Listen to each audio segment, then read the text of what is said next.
Chapter 12 of The Street of Seven Stars. This recording is in the public domain. The Street of Seven Stars by Mary Roberts Rinehart. Chapter 12. The card in the American Doctors' Club brought a response, finally. It was just in time. Harmony's funds were low, and the Frau Professor Bergmeister had gone to St. Moritz for the winter. She regretted the English lessons, but there were always English at St. Moritz, and it cost nothing to talk with them. Before she left she made Harmony a present. For Christmas, she explained. It was a glass pin tray, decorated beneath with labels from Herr Professor's cigars, and in the centre a picture of the Emperor. The response came in this wise. Harmony, struggling home against an east wind and holding the pin tray and her violin case, opened the old garden gate by the simple expedient of leaning against it. It flew back violently, almost overthrowing a stout woman in process of egress down the walk. The stout woman was Mrs. Boyer, clad as usual in the best broadcloth, and wearing her old sable cape, made over according to her oldest daughter's ideas into a staid stole and muff. The muff lay on the path now, and Mrs. Boyer was gasping for breath. "I'm so sorry," Harmony exclaimed. "It was stupid of me, but the wind. Is this your muff?" Mrs. Boyer took the muff coldly. From its depths she proceeded to extract a handkerchief, and with the handkerchief she brushed down the broadcloth. Harmony stood apologetically by. It is explanatory of Mrs. Boyer's face, attitude and costume that the girl addressed her in English. "I backed in," she explained. "So few people come, and no Americans." Mrs. Boyer, having finished her brushing and responded to this humble apology in her own tongue, condescended to look at Harmony. "It really is no matter," she said, still coolly but with indications of thawing. "I am only glad it did not strike my nose. I dare say it would have, but I was looking up to see if it were going to snow." Here she saw the violin case and became almost affable. "There was a card in the Doctors' Club, and I called—" She hesitated. "I am Miss Wells. The card is mine. One of the women here has a small boy who wishes to take violin lessons, and I offered to come. The mother is very busy." "I see. Will you come in? I can make you a cup of tea and we can talk about it." Mrs. Boyer was very willing, although she had doubts about the tea. She had had no good tea since she had left England, and was inclined to suspect all of it. They went in together, Harmony chatting gaily as she ran ahead, explaining this bit of the old staircase, that walled-up door, here an ancient bit of furniture not considered worthy of salvage, there a closed and locked room, home of ghosts and legends.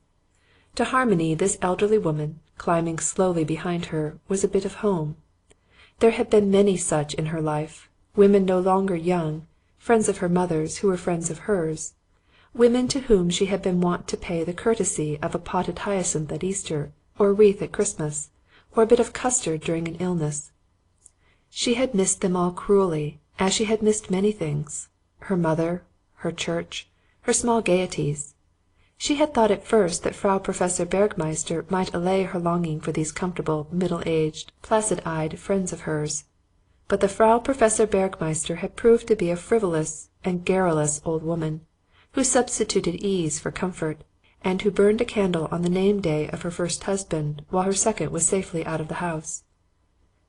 So it was with something of excitement that Harmony led the way up the stairs and into the salon of Maria Theresa. Peter was there. He was sitting with his back to the door, busily engaged in polishing the horns of the deer. Whatever scruples Harmony had had about the horns, Peter had none whatever, save to get them safely out of the place and to the hospital. So Peter was polishing the horns. Harmony had not expected to find him home, and paused, rather startled. "Oh, I didn't know you were home." Peter spoke without turning. "Try to bear up under it," he said. "I'm home and hungry, sweetheart." "Peter, please!" Peter turned at that and rose instantly. It was rather dark in the salon, and he did not immediately recognize Mrs. Boyer. But that keen-eyed lady had known him before he turned, had taken in the domesticity of the scene and Peter's part in it, and had drawn the swift conclusion of the pure of heart. "I'll come again," she said hurriedly. I really must get home. Dr. Boyer will be there, and wondering." Mrs. Boyer! Peter knew her. "Oh, Dr. Byrne, isn't it? How unexpected to find you here." "I live here." "So I surmised." "Three of us," said Peter. "You know Anna Gates, don't you?" "I'm afraid not. Really, I—" Peter was determined to explain. His very eagerness was almost damning. "She and Miss Wells are keeping house here and have kindly taken me in as a boarder. Please sit down." Harmony found nothing strange in the situation and was frankly puzzled at Peter. The fact that there was anything unusual in two single women and one unmarried man, unrelated and comparative strangers, setting up housekeeping together had never occurred to her. Many a single woman whom she knew at home took a gentleman into the house as a roomer, and thereafter referred to him as "he," and spent hours airing the curtains and smoke, and even, as he became a member of the family, in sewing on his buttons. There was nothing indecorous about such an arrangement, merely a concession to economic pressure. She made tea, taking off her jacket and gloves to do it, but bustling about cheerfully, with her hat rather awry and her cheeks flushed with excitement and hope. Just now, when the Frau Professor had gone, the prospect of a music pupil meant everything. An American child, too. Fond as Harmony was of children, the sedate and dignified youngsters who walked the parks daily with a governess, or sat with folded hands and fixed eyes through hours of heavy music at the opera, rather daunted her. They were never alone, these Austrian children, always under surveillance, always restrained, always prepared to kiss the hand of whatever relative might be near, and to take themselves off to anywhere, so it were somewhere else. "I'm so glad you are going to talk to me about an American child," said Harmony, bringing in the tea. But Mrs. Boyer was not so sure that she was going to talk about the American child. She was not sure of anything, except that the household looked most irregular, and that Peter Byrne was trying to cover a difficult situation with much conversation. He was almost glib, was Peter. The tea was good, that was one thing. She sat back with her muff on her knee, having refused the concession of putting it on a chair as savouring too much of acceptance, if not approval, and sipped her tea out of a spoon as becomes a tea-lover. Peter, who loathed tea, lounged about the room, clearly in the way, but fearful to leave Harmony alone with her.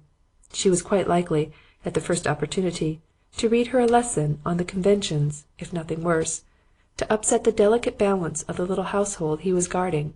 So he stayed, praying for Anna to come and bear out his story, while Harmony toyed with her spoon and waited for some mention of the lessons. None came. Mrs. Boyer, having finished her tea, rose and put down her cup. "That was very refreshing," she said. "Where shall I find the streetcar? I walked out, but it is late." "I'll take you to the car." Peter picked up his old hat. "Thank you. I am always lost in this wretched town. I give the conductors double tips to put me down where I want to go, but how can they when it is the wrong car?" She bowed to Harmony without shaking hands. "Thank you for the tea. It was really good. Where do you get it?" "There is a tea shop a door or two from the Grand Hotel." "I must remember that. Thank you again. Good-bye." Not a word about the lessons or the American child. "You said something about my card in the Doctors' Club." Something wistful in the girl's eye caught and held Mrs. Boyer. After all, she was the mother of daughters. She held out her hand and her voice was not so hard. "That will have to wait until another time. I have made a social visit and will not spoil it with business. But I really think the boy's mother must attend to that herself, but I shall tell her where to find you and," here she glanced at Peter, "all about it." "Thank you," said Harmony gratefully. Peter had no finesse. He escorted Mrs. Boyer across the yard and through the gate with hardly a word. With the gate closed behind them, he turned and faced her. "You are going away with the wrong impression, Mrs. Boyer." Mrs. Boyer had been thinking hard as she crossed the yard. The result was a resolution to give Peter a piece of her mind. She drew her ample proportions into a dignity that was almost majesty. "Yes?" I can understand why you think as you do. It is quite without foundation." "I am glad of that." There was no conviction in her voice. "Of course," went on Peter, humbling himself for Harmony's sake, "I suppose it has been rather unconventional, but Dr. Gates is not a young woman by any means, and she takes very good care of Miss Wells. There were reasons why this seemed the best thing to do, Miss Wells was alone, and there is a Dr. Gates? Of course. If you will come back and wait, she'll be along very soon. Mrs. Boyer was convinced and defrauded in one breath. Convinced that there might be a Dr. Gates, but equally convinced that the situation was anomalous and certainly suspicious. Defrauded in that she had lost the anticipated pleasure of giving Peter a piece of her mind. She walked along beside him without speaking until they reached the street-car line. Then she turned. You spoke to her very affectionately, young man," she accused him. Peter smiled. The car was close. Some imp of recklessness, some perversion of humour seized him. "My dear Mrs. Boyer," he said, "that was in jest, purely. Besides, I did not know that you were there." Mrs. Boyer was a literal person without humour. It was outraged American womanhood incarnate that got into the street-car and settled its broadcloth of the best quality indignantly on the cane seat. It was outraged American womanhood that flung open the door of Marie Jedlicka's flat, and stalking into Marie Jedlicka's sitting-room, confronted her husband as he read a month-old newspaper from home. "Did you ever hear of a woman doctor named Gates?" she demanded. Boyer was not unaccustomed to such verbal attacks. He had learned to meet domestic broadsides with a shield of impenetrable good humour, or at the most with a return fire of mild sarcasm. "I never hear of a woman doctor if that can be avoided." "Dr. Gates? Anna Gates?" "There are a number here. I meet them in the hospital, but I don't know their names." "Where does Peter Byrne live?" "In a pension, I believe, my dear. Are we going to have anything to eat, or do we sup of Peter Byrne?" Mrs. Boyer made no immediate reply. She repaired to the bedroom of Marie Jedlicka and placed her hat, coat, and furs on one of the beds, with the crochet coverlets. It is a curious thing about rooms. There was no change in the bedroom apparent to the eye, save that for Marie's tiny slippers at the foot of the wardrobe there were Mrs. Boyer's substantial house shoes. But in some indefinable way the room had changed. About it hung an atmosphere of solid respectability, of impeccable purity that soothed Mrs. Boyer's ruffled virtue into peace. Is it any wonder that there is a theory to the effect that things take on the essential qualities of people who use them, and that we are haunted by things, not people? That when grandfather's wraith is seen in his old armchair, it is the chair that produces it, while grandfather himself serenely haunts the shades of some vast wilderness of departed spirits? Not that Mrs. Boyer troubled herself about such things. She was exceedingly orthodox, even in the matter of a hereafter, where the most orthodox are apt to stretch a point, finding no attraction whatever in the thing they are asked to believe. Mrs. Boyer, who would have regarded it as heterodox to substitute any other instrument for the harp of her expectation, tied on her gingham apron before Marie Jedlicka's mirror, and thought of harmony and of the girls at home. She told her husband over the supper table and found him less shocked than she had expected. "It's not your affair or mine," he said. "It's Byrne's business." "Think of the girl!" "Even if you are right, it's rather late, isn't it?" "You could tell him what you think of it." Mr. Boyer sighed over a cup of very excellent coffee. Much living with a representative male had never taught his wife the reserves among members of the sex masculine. "I might, but I don't intend to," he said. "And if you listen to me, you'll keep the thing to yourself." "I'll take precious good care that the girl gets no pupils," snapped Mrs. Boyer, and she did with great thoroughness. "We trace a life by its scars. Destiny, marching on by 1,000 painful steps, had left its usual mark, a footprint on a naked soul. The soul was Harmony's.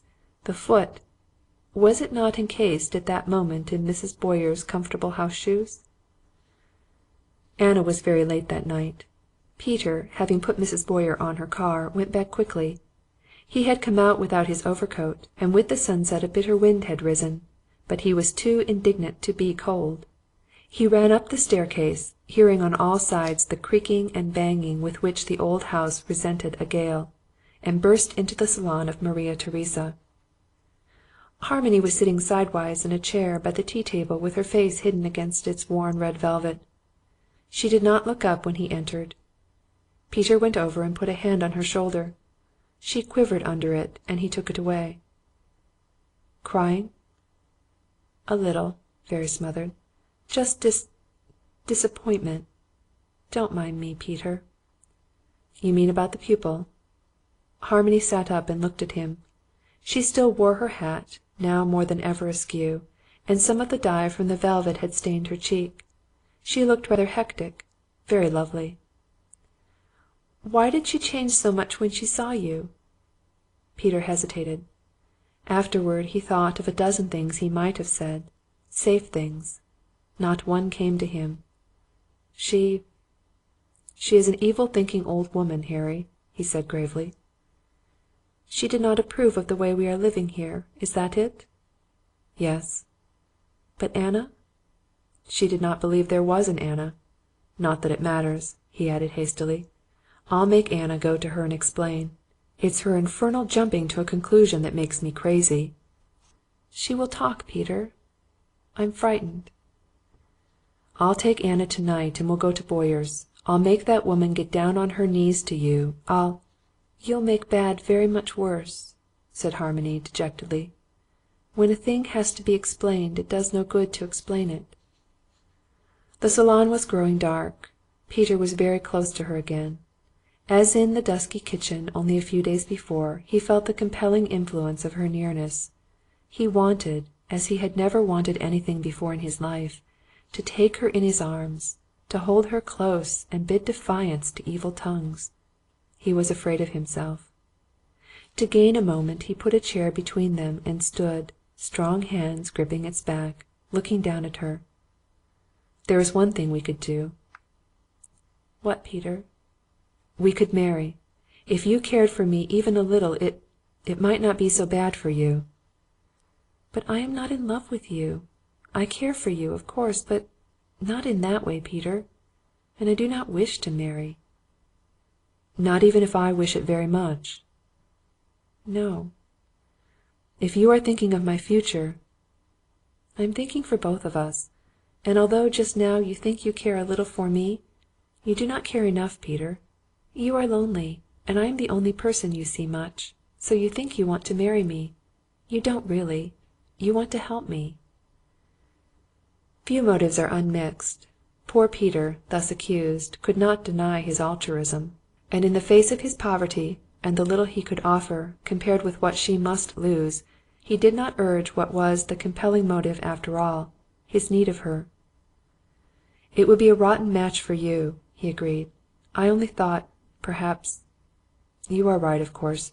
You ought not to marry." "And what about you?" "I ought not, of course." Harmony rose, smiling a little. "Then that's settled. And for goodness' sake, Peter, stop proposing to me every time things go wrong." Her voice changed, grew grave and older, much older than Peter's. "We must not marry, either of us, Peter. Anna is right.